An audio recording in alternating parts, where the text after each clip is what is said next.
Hello guys, in this video we will see how to stop, start and restart MySQL Server on Windows operating systems.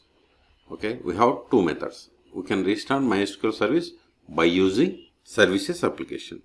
Okay, search for services.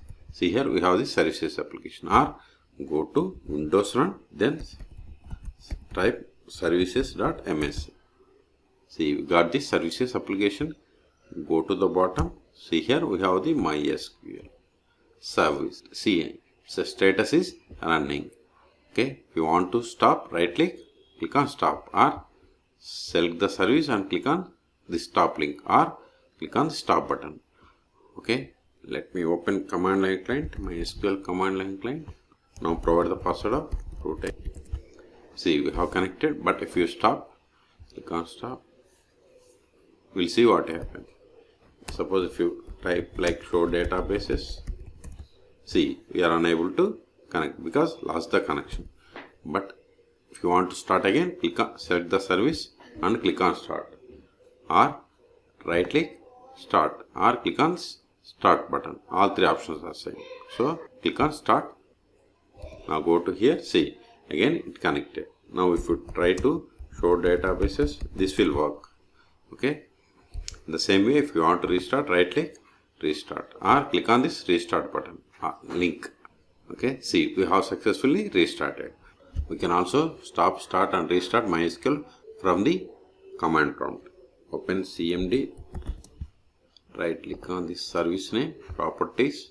See, here service name is MySQL 84.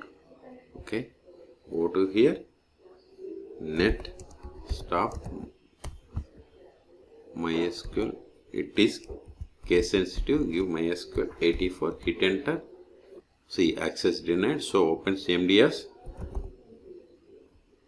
administrator. Now type net stop MySQL 84. See, now it is stopping. Wait a moment. See, it is successfully stopped. Even if you go to services, if you refresh, see, service is stopped. Okay, even if you go to MySQL client, if you try to run the show databases, see, we are unable to connect. Okay, now start it. Now go to here, again start it. Hit enter. See, now it is starting. See, it is started. If you go to services, click on this refresh button. See, status is changed to running. Even if you go here, command line client, if you give the same command, see, you got the output. Okay, so in this video we have seen two ways to stop, start or restart MySQL Server in Windows operating systems. Okay, for more MySQL tutorials, please subscribe my channel. Thank you.